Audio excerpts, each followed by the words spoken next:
আমি ব্যক্তিগতভাবে কারো বিরুদ্ধে কোনো অভিযোগ তুলছি না, কারো নাম ধরে কোনো সমালোচনাও করি না, কারণ এদের অনেককে চিনে না। আমার তো দায়িত্ব তাদের প্রচার করার না। আর একটা জিনিস হলো, যারা অভিযোগটা করছে তাদের এই দলটা কে করে আমাদের নেতা কর্মীরা চিনবে না। শুনি খালি যে রাত্রিবেলা বোরখা করে মেয়েরা ঢোকে, কোরআন শরীফ নিয়ে ঢোকে, এটা সেটা শুনি, কিন্তু এটা আইন শৃঙ্খলা পরিস্থিতি তারা দেখবে।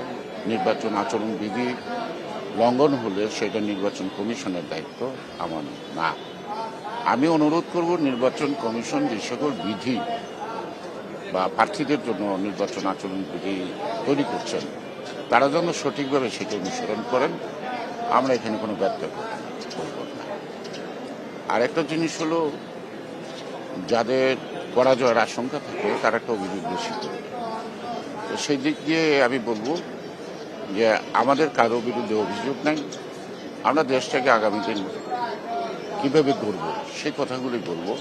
অর্থাৎ আমি কি করব আমি তাই বলবো, অন্যের কথা বলার সময় আমার নাই। প্রতীক তো পেলেন, জয়ের ব্যাপারে কতটুকু আশাবাদী? বিষয়টা হইল, কি বলা হয়, নির্বাচনের ট্রেনের টিকিট পাইলাম। আশা করব ট্রেনটা যথাযথভাবে সেই গণতান্ত্রিক প্ল্যাটফর্মে পৌঁছুক, এটা হলো বড় দরকার। অর্থাৎ নির্বাচনের ব্যাপারে আশাবাদী 12 তারিখ পর্যন্ত অপেক্ষা করেন। লেট দ্য পিপুল ডিসাইড দেয়ার প্রতিনিধি, না তারা তাদের প্রতিনিধি ঠিক করবে। আমি আগাগোড়াই জয়ের ব্যাপারে আশাবাদী, তারপরেও চেষ্টা আমার তো থাকবে অব্যাহত।